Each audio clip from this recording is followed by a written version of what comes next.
Audace architecturale des coupoles, triomphe pictural de la perspective, les Italiens s'émancipent de l'influence byzantine. Dans une fougue superbe, mûrissent d'autres certitudes. Ainsi se forge autour de ce patrimoine, diffusé dans toute l'Europe, une nouvelle et brillante identité. Persuadée de la supériorité de sa civilisation, l'Europe, motivée par une économie dynamisée, mais privée d'or, se lance à la conquête du monde. Depuis la perte de Constantinople, les richesses de l'Orient lui échappent. Alors, pour contourner l'islam, les Portugais empruntent la voie maritime, par l'Est. Après l'Afrique, le Portugal s'arroge l'accès aux Indes. Jalouse du butin, l'Espagne espère atteindre le même objectif par l'Ouest.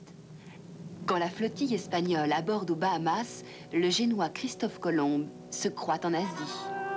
Il ne saura jamais qu'il a découvert l'Amérique. L'Europe, enivrée par l'or du Nouveau Monde, s'acharne dans une conquête où le pillage, puis le commerce des esclaves dévastent peuples et civilisations qui en subissent encore aujourd'hui les conséquences.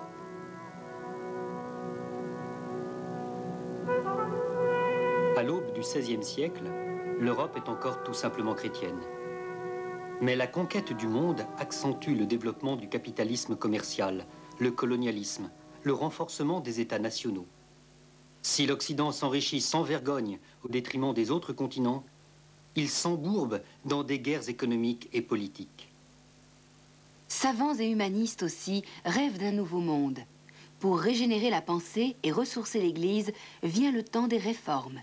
Ébauchées dans l'enthousiasme, elles s'accomplissent dans la douleur. Bien que Saint Pierre ait dit dans l'Évangile, nous avons tout quitté pour suivre le Christ, les papes, eux, érigent en patrimoine des terres, des villes, des tribus, des péages, tout un royaume. Pour conserver tout cela, ils combattent par le feu et font couler des flots de sang chrétien. Je crains qu'un grand bouleversement ne se produise. Pressentiment, un mois plus tard, un théologien épris d'absolu affiche les 95 thèses qui vont révolutionner la chrétienté. Dans sa volonté d'anéantir cette nouvelle contestation, le pape précipite le séisme. La fragmentation religieuse ouvre l'ère des guerres civiles, mais enseigne aussi la liberté de penser. Luther condamne les pratiques de l'Église, rejette son carcan intellectuel, sa tyrannique autorité. Il propose surtout de s'emparer des biens ecclésiastiques et rallie ainsi les princes électeurs allemands. Dès lors, son excommunication, confirmée par le nouveau maître du Saint-Empire romain germanique, n'empêche en rien la réforme de se développer. Les protestants, le mot est lancé à Spire en 1529, s'opposent à la décision de l'empereur. Luther organise la nouvelle Église, refuse la tutelle de Rome et prône la prédestination. Les protestants prêchent l'égalité dans le monde terrestre, mais proclament pour l'éternité l'inégalité des hommes dépendant de la grâce de Dieu. Pour les catholiques, c'est le contraire. Inégalité sur terre, promesse d'égalité au ciel. Divergence spirituelle ou temporelle? Le clivage entre catholiques et protestants fermente dans le creuset où s'agitent les véritables querelles. Ainsi, le très catholique Charles Quint, défenseur des évêques en Allemagne, saccage Rome lorsque le pape lui préfère François Ier pour l'emprise de l'Italie.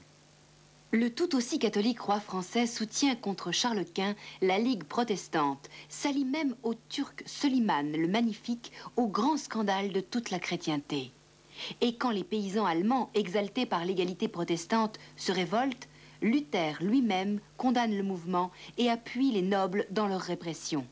Avec la paix d'Augsbourg, Charles Quint reconnaît officiellement le luthéranisme et, déçu, renonce à l'ambition de reconstituer l'ancien empire romain. La réforme se diffuse, sa doctrine s'approfondit, mais ses ministres pratiquent la même intolérance que leurs frères catholiques. La réforme casse en deux le continent. Tel pouvoir, telle confession. La création de l'ordre des Jésuites, milice efficace de la contre-réforme, freine l'expansion des contestataires. L'Inquisition, développée surtout en Espagne, assure la coercition. Jusqu'à la fin du XVIIe siècle, deux systèmes religieux s'affrontent en deux conceptions du monde. L'universalisme, prôné par Charles Quint, le nationalisme, voulu par le catholique François Ier et incarné par le protestantisme. Au moment où l'Europe chrétienne connaît l'une des déchirures les plus douloureuses de son histoire, l'élan créateur de la Renaissance culmine et exprime doutes, souffrances, interrogations. À Florence, à Rome, à Venise, mais aussi en Allemagne, en Espagne, en France, se constitue un patrimoine culturel dont se réclame non seulement toute l'Europe, mais plus tard l'humanité entière. L'anatomiste André Vesal, le médecin Michel Servet, brûlé vif sur ordre de Calvin, l'astronome Copernic, le chirurgien Ambroise Paré modernisent les sciences avec l'expérimentation. Forte de cette prodigieuse effervescence novatrice, la pensée politique élabore différents systèmes. Pour Nicolas Machiavel, la raison d'État justifie toute action. En politique, point de morale. Thomas More rêve d'un monde où les habitants ont renoncé à la propriété, à l'argent et à la guerre. Tous les utopiens travaillent pour tous, personne ne possédant rien en propre. La communauté assure à chacun l'abondance et le loisir qu'il peut consacrer à cultiver librement son esprit. Les lois, en l'absence des conflits qui naissent de la propriété privée, sont simples et peu nombreuses. Le rôle de l'État se réduit à peu près exclusivement à l'administration des choses. Pour l'heure, et pour l'infortune des peuples, c'est la théorie de Jean Bodin qui s'impose. Sa République préconise la souveraineté de l'aristocratie, indispensable selon lui à l'unité de l'État national. L'absolutisme va dès lors régner en Europe. Les visées expansionnistes des différents États nouent et rompent les alliances au gré d'intérêts bien terrestres. Guerres incessantes franco-espagnoles, anglo-espagnoles, anglo-hollandaises, franco-anglaises, mais aussi entre Scandinaves et Slaves. Le comble, l'horrible guerre de 30 ans, première guerre civile européenne, où l'Empire germanique, enjeu des compétitions à l'échelle du continent, est morcelé en conglomérats de petits États sans pouvoir. Pour les peuples, c'est la désolation. Famine, épidémie, régression agricole et démographique, crise de subsistance accompagnent ces velléités de puissance. À l'intérieur même des pays s'opposent les tendances pour le pouvoir. Paris livre aux milices catholiques les protestants. En une nuit, 3000 sont assassinés. Le nouveau roi, protestant converti au catholicisme, promulgue l'édit de Nantes, premier pas vers la liberté de penser. Face à ces luttes acharnées, la monarchie absolue apparaît comme une solution efficace. Le roi, personne sacrée, s'affirme comme l'arbitre au-dessus des conflits. Contre l'impossibilité d'unir la chrétienté, chaque monarque dans son royaume prétend détenir son pouvoir de Dieu. Deux exceptions cependant. Aux Pays-Bas, libérés du joug espagnol, s'organise une fédération des Provinces-Unies. Après un siècle de régime républicain, l'intervention guerrière de Louis XIV rétablit la monarchie. En Angleterre, l'intermède républicain institue la liberté individuelle sans la démocratie. Les Stuarts sont rétablis et concèdent The Bill of Rights, la déclaration des droits. Les lois l'emportent sur le pouvoir du roi. C'est la monarchie parlementaire. Visionnaire, le philosophe John Locke offre à l'humanité sa théorie des droits naturels de l'homme. Au zénith de sa puissance, le roi de France muselle politiquement la noblesse en s'appuyant sur la bourgeoisie, mais garantit les intérêts aristocratiques. Manufactures, compagnies commerciales, églises, rien n'échappe au despotisme royal. Pour mieux verrouiller la pensée, il révoque l'édit de Nantes. Partout se développe un mouvement scientifique et intellectuel puissant. N'en déplaise à l'Église, Kepler et Galilée remodèlent l'univers. L'apothéose, c'est Newton et la gravitation universelle. Descartes plaide pour un monde rationaliste, vision dangereuse pour l'absolutisme. L'art baroque triomphe en littérature, en architecture, en peinture et rivalise avec le classicisme dont Versailles est le symbole. Avec Molière, Corneille, Racine, La Fontaine, l'Europe culturelle s'affirme française, mais aussi cosmopolite. Les traités d'Utrecht et de Rastatt contrebalancent la puissance française. L'Occident gagne à sa civilisation la Russie, débarrassée du joug mongol depuis le XVe siècle. La raison, la science sont invoquées en matière de gouvernement. 200 auteurs collaborent à l'encyclopédie, brillante synthèse des connaissances de leur temps. L'idée d'autorité et de patrie apparaît comme une survivance barbare. Il est triste que souvent, pour être un bon patriote, en soit l'ennemi du reste des hommes. Celui qui voudrait que sa patrie ne fût jamais ni plus grande, ni plus petite, ni plus riche, ni plus pauvre, serait le citoyen de l'univers. Car les tensions perdurent entre les souverains qui se reconnaissent pourtant dans une même culture. Ces mécènes reçoivent les musiciens Handel, Haydn, Mozart, lisent Montesquieu, Voltaire, Rousseau, Diderot, s'affirment despotes éclairés, mais ne veulent pas partager leur pouvoir. La liberté est confinée aux discussions de salon. On trouve partout des princes qui considèrent leurs sujets comme leur propriété. On trouve aussi partout des sujets qui reconnaissent ce droit à leur prince et s'estiment nés dans l'obligation de lui obéir. Des idées aux actes, la liberté ouvre l'ère des révolutions. Contre l'Angleterre, les colonies américaines s'insurgent. La France et l'Espagne les soutiennent. C'est au nom de la philosophie des Lumières qu'est proclamée la déclaration d'indépendance. Qu'est-ce que les Lumières? C'est la sortie de l'homme de sa minorité, c'est-à-dire de son incapacité de se servir de son entendement sans la direction d'autrui, minorité dont il est lui-même responsable, puisque la cause en réside non pas dans un défaut de l'entendement, mais dans un manque de décision et de courage de s'en servir sans la direction d'autrui. Aie le courage de te servir de ton propre entendement. Voilà la devise des Lumières. Le peuple de France s'en empare, il bouleverse l'Europe et le monde. Les représentants du peuple français, constitués en Assemblée nationale, considérant que l'ignorance, l'oubli ou le mépris des droits de l'homme sont les seules causes des malheurs publics et de la corruption des gouvernements, ont résolu d'exposer dans une déclaration solennelle les droits naturels, inaliénables et sacrés de l'homme, afin que cette déclaration, constamment présente à tous les membres du corps social, leur rappelle sans cesse leurs droits et leurs devoirs. Mais au-delà des mots, si tous sont égaux, certains le sont moins que d'autres. En déclarant la guerre à l'Europe, les politiques radicalisent le mouvement populaire. Louis espère de la défaite des armées françaises, affaiblies et désorganisées, un retour à l'ancien ordre des choses. Les députés modérés attendent de la guerre qu'elle détourne vers l'extérieur les énergies populaires et règle les difficultés financières par la conquête et le pillage. D'autres veulent exporter la révolution et déclarer à l'échelle de l'Europe la guerre au château et la paix aux chaumières. Les opposants ne sont qu'une poignée. La plus extravagante idée qui puisse germer dans la tête d'un politique est de croire qu'il suffit à un peuple d'entrer à main armée chez un peuple étranger pour lui faire adopter ses lois et sa constitution. Personne n'aime les missionnaires armés. La guerre s'achèvera 23 ans plus tard, en 1815. Les revers militaires révèlent à tous le complot monarchique. Le Paris des sans-culottes entre en effervescence. Un mois plus tard, la République est proclamée. Pourtant, le libéralisme économique reste une entrave aux droits de l'homme. Le premier des droits de l'homme est celui d'exister. La première loi sociale est donc celle qui garantit à tous les membres de la société les moyens d'exister.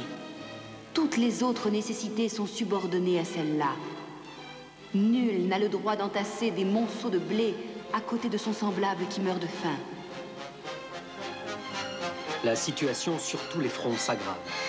La terreur, épouvantail pour les possédants et guerre des pauvres contre les riches pour les autres, est à l'ordre du jour.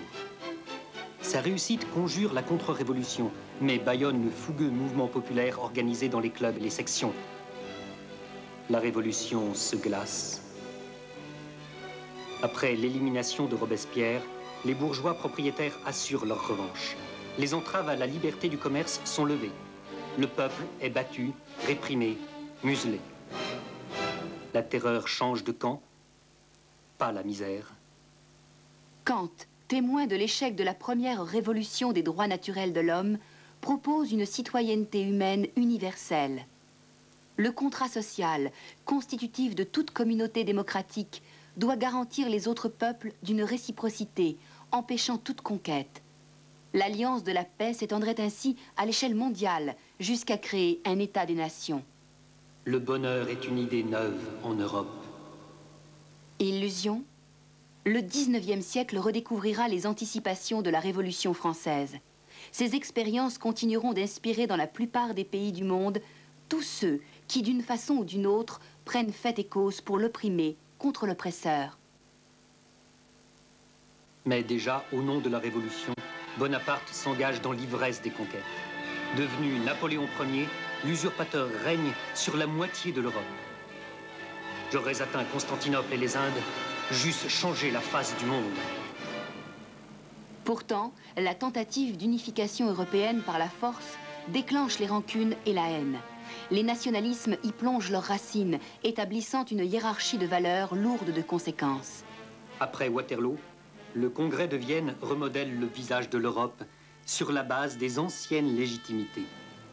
Une évidence s'affirme. L'Europe ne peut s'unifier par la conquête, quelles qu'en soient ses formes. La hantise du tourbillon révolutionnaire pousse un peu partout les souverains à séquestrer les libertés politiques. Un système de congrès, fondé sur des alliances, se constitue contre l'émancipation des peuples.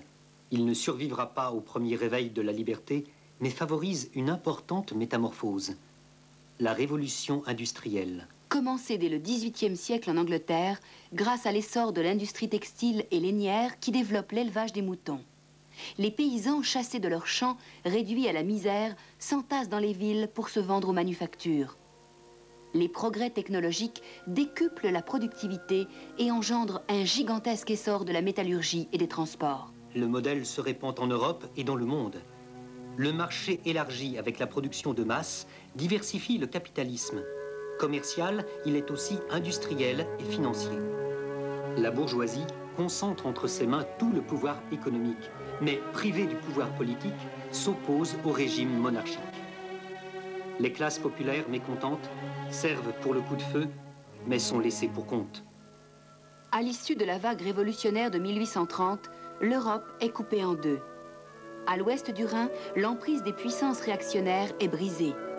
À l'est, toutes les révolutions sont écrasées. Les intellectuels des peuples soumis animent des mouvements d'émancipation. Le romantisme, cette crise de sensibilité, expression d'une impuissance où l'émotion l'emporte sur la raison, imprègne la littérature et les arts dans une atmosphère de controverses passionnées. Malgré les appels à la fraternité pour une libération commune, chacun privilégie sa propre nation, perçue comme supérieure aux autres. Les nationalismes s'enracinent. Crise agricole, surproduction industrielle provoquent les révolutions de 1848. Elles se placent sous le signe de la liberté. C'est le printemps des peuples. Dès février, en France, la Deuxième République est proclamée. Partout, les États combattent la tyrannie politique. Seule l'Angleterre, plus mûre, et la Russie, en retard, restent à l'écart. En l'absence d'un front uni, les révolutions sont matées. Dans les pays morcelés, c'est par le haut que les nationalistes lancent leur unification, au risque de nouveaux conflits. Plutôt la guerre que la révolution. Avec l'appui de la France, puis contre elle, l'Italie réussit l'entreprise. La Prusse s'agrandit et forme avec les États allemands protestants la Confédération de l'Allemagne du Nord. La guerre contre la France lui rallie les États catholiques du Sud et parachève l'Union. La défaite de Napoléon III aboutit à la proclamation de l'Empire allemand et l'instauration de la Troisième République en France. Toutes ces confrontations n'empêchent nullement une nouvelle croissance. Mieux nourris, mieux soignés, les Européens vivent plus longtemps. Mais l'amélioration est inégale. En Irlande, la famine chasse 1/7 de la population qui rejoint la vague des émigrants outre-Atlantique. Les progrès scientifiques amorcent avec l'acier, l'électricité, le pétrole, une deuxième révolution industrielle. Elle ouvre l'ère des grandes firmes. Partout, le prolétariat d'usine en est la victime. Bourgeonnent alors les premières organisations ouvrières. Mutuelles, coopératives de production, bientôt les premiers syndicats. Révoltes et grèves sont autant de cris d'indignation. Les premiers combats sont défaits. Déjà, les théories foisonnent, dénonçant l'inégalité d'une société fondée sur le libéralisme économique. Émus par la misère ouvrière, les premiers socialistes élaborent des projets parfois fantaisistes et contradictoires, dépendant du bon vouloir de l'État. Utopistes, ils imaginent une morale collective et des transformations pacifiques. D'autres, persuadés que l'État, porte-parole des possédants, n'améliorera pas le sort des ouvriers, préconisent l'action violente. Proudhon imagine un système économique et politique différent, la libre association de producteurs et la libre fédération des régions et des communes. Le mouvement ouvrier trouve son assise scientifique avec la dialectique marxiste. Nature et société, en perpétuel mouvement, sont animées de forces contradictoires qui s'affrontent. Pour en finir avec la lutte des classes, il faut en finir avec le capitalisme, source d'inégalités, de misère, donc de révolte. La Première Internationale, véritable état-major des luttes ouvrières, programme le renversement mondial de l'ordre bourgeois. Le peuple prend le pouvoir à Paris. La Commune élabore un nouvel ordre social et politique. La répression terrible tourne au bain de sang. En moins d'une semaine, 30 000 communards sont massacrés. Marx, témoin des événements, alors la nécessité de partis ouvriers pour imposer momentanément la force prolétarienne et éviter la répression bourgeoise et son retour au pouvoir. C'est la dictature du prolétariat. Dès lors, le mouvement socialiste se divise entre réformistes, qui préconisent une transformation sociale progressive, et révolutionnaires, qui leur opposent la destruction brutale de l'État bourgeois. Un autre clivage s'opère. Pour les uns, l'action syndicale se limite aux revendications économiques. Pour les autres, c'est un tremplin à la lutte politique. Parallèlement, les nationalismes s'exacerbent. Le culte de la patrie exalte l'histoire du pays et de ses hauts faits. Les Européens, en butte à un essoufflement de leur croissance, trépanent dans le reste du monde les régions riches en matières premières. La formation d'empires coloniaux transpose les rivalités territoriales en Afrique, en Asie du Sud-Est et jusqu'au Pacifique. L'expansion renforce l'orgueil national. Pour mieux cacher les objectifs mercantiles, la colonisation se pare de vertus civilisatrices. Mais ce nouveau partage du monde, inégal entre les grandes puissances, est la source principale de crise en crise de l'autodestruction européenne. Les alliances entre l'Allemagne et l'Autriche-Hongrie d'une part, la France, le Royaume-Uni et la Russie d'autre part, précipitent les événements. Le démembrement de l'Empire ottoman avive les antagonismes lors des deux guerres balkaniques. Si personne ne souhaite la guerre, bien peu tentent de l'empêcher. N'est-elle pas la continuation de la politique par d'autres moyens? La course aux armements s'engage. Les premières invasions n'aboutissent à aucune victoire décisive. S'enlisent. L'utilisation d'armes inconnues jusqu'alors, les gaz, ajoute à l'horreur du carnage. À Verdun, 700 000 soldats allemands et français perdent la vie. On croit mourir pour la patrie, on meurt pour les marchands de canons. La barbare réalité émousse les frénésies nationalistes et provoque lassitude et mutinerie. C'est en Russie qu'éclatent les événements les plus importants. En quelques mois, et par deux révolutions, l'ordre établi est bousculé, anéanti, remplacé. Les soviets, ces conseils d'ouvriers et de soldats, prennent le pouvoir. À leur tête, Lénine et le parti bolchevique. Le commerce, les banques, l'industrie sont nationalisées. Les terres sont confisquées et partagées. La paix séparée avec l'Allemagne est signée.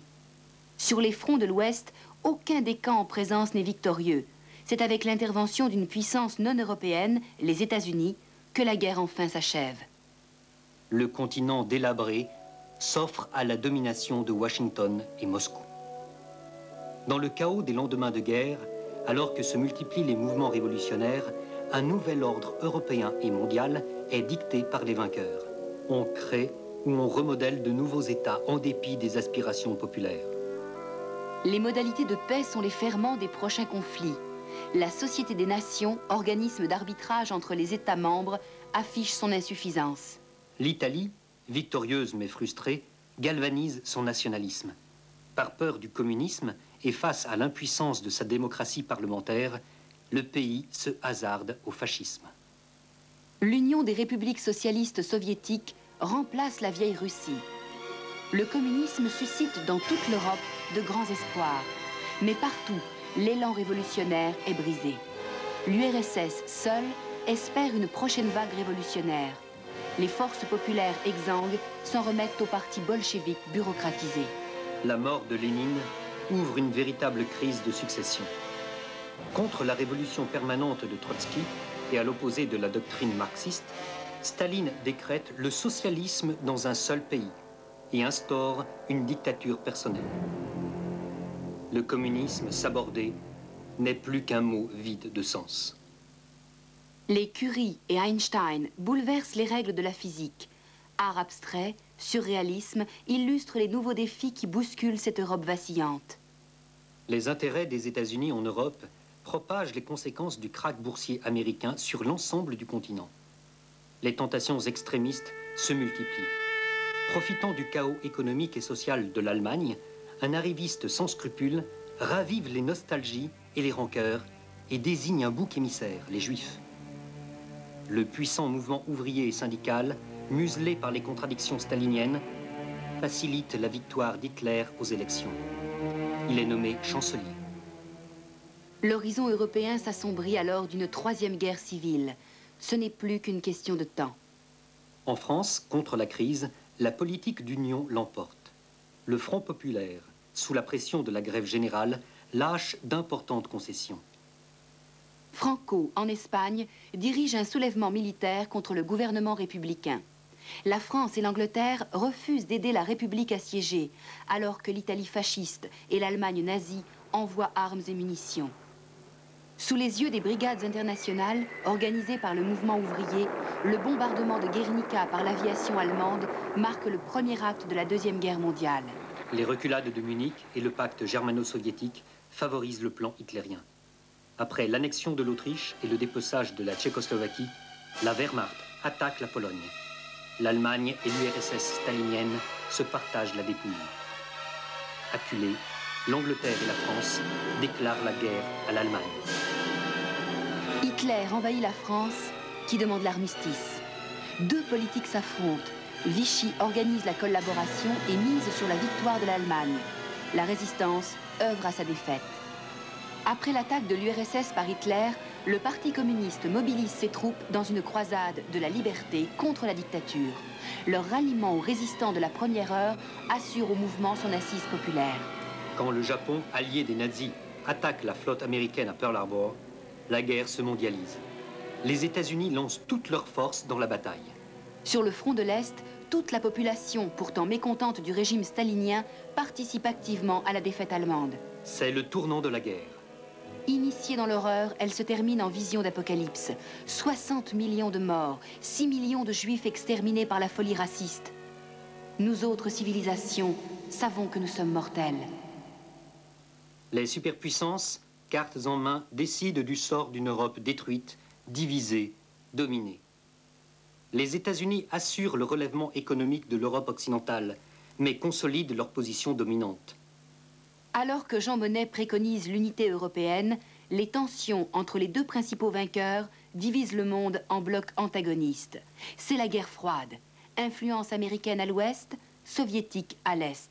Malgré les résistances, les armes à la main, le sort des populations est décidé dans les états-majors.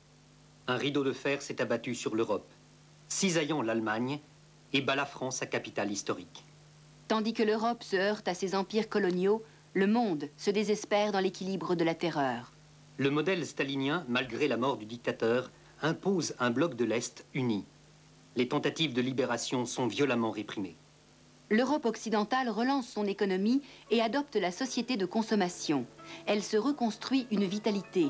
De discussion en négociation s'ébauche la communauté économique européenne. L'informatique, la génétique, la robotique projettent une troisième révolution industrielle. Les États nationaux interviennent de plus en plus dans la vie économique. État patron, ils régulent le chômage. Avec le crédit facile, le citoyen européen vit au-dessus de ses moyens et limite sous le poids de ses créances sa liberté d'action. L'individualisme s'impose au détriment des solidarités traditionnelles. Le confort confine les individus chez eux. Les peuples se déresponsabilisent des décisions prises en leur nom. La démocratie est réduite au consensus. L'abondance qui ronge toutes les valeurs au profit des seules satisfactions matérielles est contestée par la jeunesse. Ces détonations se noient dans un changement de conjoncture. La crise économique secoue la torpeur d'un Occident ronronnant. À l'issue de 30 ans de prospérité, l'Europe est confrontée aux réussites industrielles de nouveaux concurrents. À l'Est, la lourdeur et les privilèges d'une bureaucratie omniprésente a découragé les peuples. Résignés, ils laissent venir la faillite. Pour tenter de sauver ce qui peut l'être encore, Gorbatchev entreprend de réformer et rénover le système soviétique. La chape de plomb soulevée, tout éclate. Revendications sociales, nationales, voire ethniques, désagrègent le bloc de l'Est. Libérés de leur dictature, les populations s'emparent du rêve occidental, espérant trouver dans l'économie de marché le havre d'une route difficile. Ainsi, le partage du monde en deux camps, initié par une révolution porteuse de tant de promesses, mais défigurée et trahie, semble aujourd'hui n'être qu'une simple parenthèse. Les véritables vainqueurs des désastres européens sont les États-Unis et le Japon. L'élargissement de la communauté économique européenne, l'institutionnalisation de structures communautaires avec l'élection du Parlement européen, premier pas d'une Europe politique, entrebâillent de nouveaux espoirs. L'Europe sans frontières, instituée par l'acte unique, saura-t-elle relever les nouveaux défis d'une économie planétaire? Cette unité voulue et librement consentie pourra-t-elle arrêter la guerre économique et toutes ses conséquences?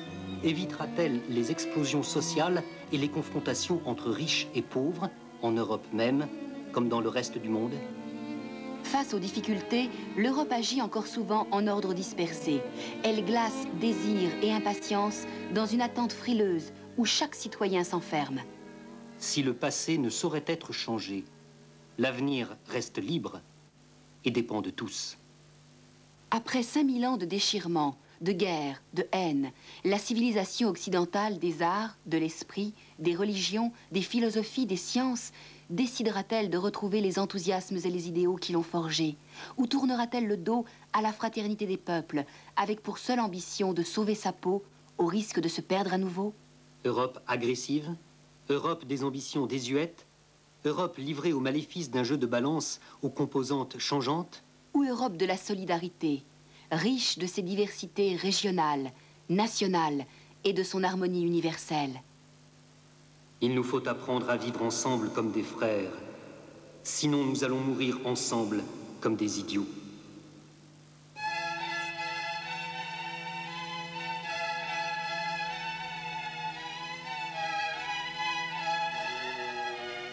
La nature a donné à tel pays du vin, à tel autre du blé. Un pays occupe le haut d'un fleuve, un autre en occupe les bouches. Tout se détériore en élevant un mur entre le pays de la vigne et le pays du blé, entre la montagne des sources et la plaine des embouchures, entre les pressoirs de l'huile et les mamelles de la génisse. Et comme toutes les rivières, les fleuves et les mers communiquent ensemble naturellement, c'est à nous de multiplier ces communications par des chemins et des canaux, et non de les interrompre par des constitutions, des frontières, des forteresses, des escadres. Imitons la nature si nous voulons être ses heureux enfants. Les prétendues barrières naturelles qui s'opposent à cette union désirable sont des barrières aussi fragiles que factices. Je ne barrière naturelle qu'entre la terre et le firmament.